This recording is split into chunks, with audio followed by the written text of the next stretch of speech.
এই ভিডিওতে আমরা এখন দেখব সেশন 4 থেকে শুরু করি। আমরা দেখি কতটুকু যেতে পারি। একটা তথ্য সবকিছু কিন্তু সংবাদ না। একটা তথ্য কিভাবে সংবাদ হয়ে ওঠে, কখন একটা তথ্য সংবাদ হয়ে উঠতে পারে। হ্যাঁ, তোমরা এই লেখাগুলো একটু নিজেরা রিডিং করবা। দেখবেন বলা আছে কিন্তু সকল তথ্য আবার সংবাদ না। তোমরা একটু পড়বা, পড়লেও নিজেরা বুঝতে পারবা। এখানে 4টা বৈশিষ্ট্য দেওয়া আছে। 4টা বৈশিষ্ট্যের কারণে একটা তথ্য সংবাদ হতে পারে, ইনফরমেশন সংবাদ হতে পারে। 4টার ভিতরে একটি হচ্ছে সময় উপযোগিতা। সময় উপযোগিতা মানে হচ্ছে ধরো আজ থেকে 1 মাস আগে বাংলাদেশ ক্রিকেট টিম একটা ট্রফি জিতছে, সেটা তো আজকে খবর না, আজকে তো একটা সংবাদ না, এটা 1 মাস আগের খবর, এটা তো আমাদের কাছে এখন গুরুত্বপূর্ণ না, তাই না? তো সময় উপযোগিতা, টাইমলিনেস, যখনকার খবর তখন দিতে হবে, এটা হচ্ছে সময় উপযোগিতা। তারপর হচ্ছে নৈকট্য,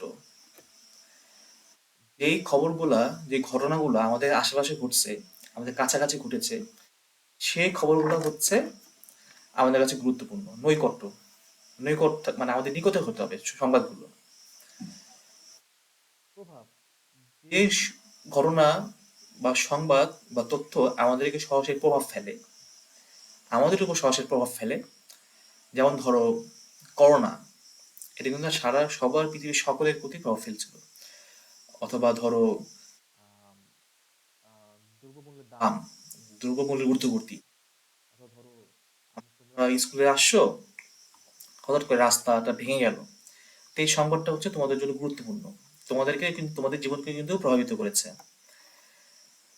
ভারসাম্যতা, ভারসাম্যতা মানে হচ্ছে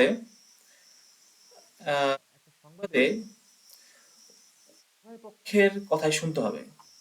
তুমি শুধু এক পক্ষের বক্তব্য শুনলা, আরেক পক্ষের বক্তব্য শুনলা না, এটা হবে না। তথ্য দিতে হলে তোমাকে ভারসাম্য বজায় রাখতে হবে, তোমাকে উভয় পক্ষের কথাই, অর্থাৎ তোমাকে এক সংবাদের সকল দিক তোমাকে প্রচার করতে হবে, অর্থাৎ তোমাকে ব্যালেন্স রাখতে হবে, ব্যালেন্স। এটাকে বলে ভারসাম্য, ভারসাম্যতা। তো এই চারটি কারণে সময় উপযোগিতা, নৈকট্য, প্রভাব, ভারসাম্যতা, এই 4টি কারণে আম, একটি সংবাদ তথ্যকে আমরা বলতে পারি এটা সংবাদ হয়ে গেছে। হ্যাঁ, এরপর হচ্ছে এখানে আরো কিছু কথা আছে, এটাকে সেপারেট করতে এই প্রশ্নটা খুব গুরুত্বপূর্ণ আমি মনে করি। আহ, তো এখানে আমার নোটেই পড়ি, সংবাদ পরিবেশনের ক্ষেত্রে একটি গুরুত্বপূর্ণ বিষয় হচ্ছে 6 ক। একটি সংবাদে কি, কে, কোথায়, কখন, কিভাবে, কেন, এই 6টি প্রশ্নের উত্তর থাকলে সংবাদটি পরিপূর্ণতা পায়। আমি কিন্তু তোমার ক্লাসে একটা এক্সাম্পল দিয়েছিলাম, মনে আছে কিনা, যে ধরো আহ কুতুবপুরে আহ দুই ভাইয়ের ভিতরে মারামারি হয়ে খুন হয়েছে। দুই ভাই ভাই মারামারি হয়েছে, এক ভাই আরেক ভাইকে আম, খুন করছে। খুবই দুঃখজনক একটি সংবাদ। এখন ধরো কি হয়েছে, খুন হয়েছে, কে করছে, এই যে কি হয়েছে, খুন হয়েছে, কে করছে, ছোট ভাই বড় ভাইকে করছে। হ্যাঁ, কোথায় হয়েছে, কুতুবপুরে। কখন হয়েছে, ধরো বিকালে, তুমি একটা সময় দিলা। কিভাবে হয়েছে, আমরা জানি যে মারামারি করছে দুই ভাই, তারপর এক ভাই আরেক ভাইকে দা দিয়ে মাথায় করছে ইত্যাদি। খুব মানে দুঃখজনক ঘটনা। আসলে এটা একটু সেন্সিটিভ। কেন হয়েছে, ধরো ভাই ভাইয়ের সাথে, ভাই ভাইয়ের সাথে জমি জমা সংক্রান্ত, পিতার জমি জমা সংক্রান্ত ভাগ বাটোয়ারা নিয়ে আহ মতবিরোধ, সেখান থেকেই মারামারি সূত্রপাত। তো এই 6টা প্রশ্ন কিন্তু এই খবরে আছে। এই 6টি প্রশ্নের উত্তর থাকলে সংবাদটি পরিপূর্ণতা পায়। এছাড়া সংবাদ বা ঘটনাটির সাথে সম্পর্কিত উপাত্ত, ছবি, ভিডিও সংবাদে থাকলে যুক্ত করলে এটা আরো বেশি গ্রহণযোগ্য ও আকর্ষণীয় হয়। আসলে কিন্তু তাই। এরপর দেখো এখানে একটা ফিগার দেওয়া আছে, ছবি বা চিত্র দেওয়া আছে, ফিগার। এটা হচ্ছে সংবাদ কাঠামোর উল্টো পিরামিড। অর্থাৎ সংবাদের কাঠামোটা, সংবাদের যে কিভাবে তুমি লিখবা, এর কিন্তু একটা কাঠামো আছে। দেখো, এটাকে করা হচ্ছে উল্টো পিরামিড, অর্থাৎ পিরামিডটা কিন্তু থাকে এরকম, পিরামিড থাকে এরকম, এটাকে করা হচ্ছে উল্টা।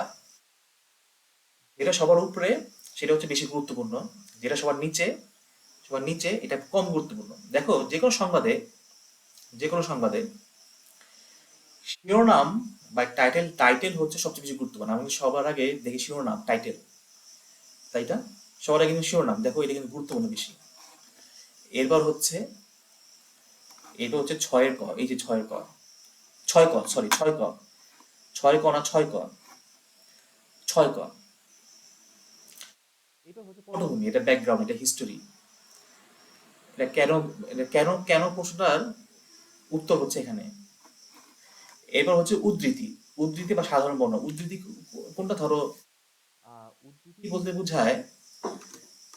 বলতে বোঝায়, ধরো কোনো ব্যক্তির সাক্ষাৎকার, থানার কোনো ব্যক্তির সাক্ষাৎকার, যেখানে ঘটনা ঘটছে আশেপাশে প্রতিবেশী সাক্ষাৎকার, হ্যাঁ, অথবা সাধারণ বর্ণনা। এরপর হচ্ছে কোন গুরুত্বপূর্ণ ঘটনা, আম, সেটা এটা হচ্ছে সবচেয়ে কোন গুরুত্বপূর্ণ, যদি কোনো সাংবাদিক অ্যাড করতে চায় সে করতে পারে, সে সম্ভবত। এই ফিগারটা গুরুত্বপূর্ণ, ধরো আমি দিয়েছি এখানে, ধরো এই যে সংবাদ পরিবেশনের ক্ষেত্রে ছয় ক বলতে কি বোঝায়, আর সংবাদ কাঠামোকে উল্টো পিরামিডের সাথে তুলনা করা, পিরামিডের উল্টো পিরামিডের সাথে তুলনা করা হয়। চিত্রটি আঁকো, দুইটা কিন্তু গুরুত্বপূর্ণ, হ্যাঁ, দুইটা যে কোনটা আসতে পারে।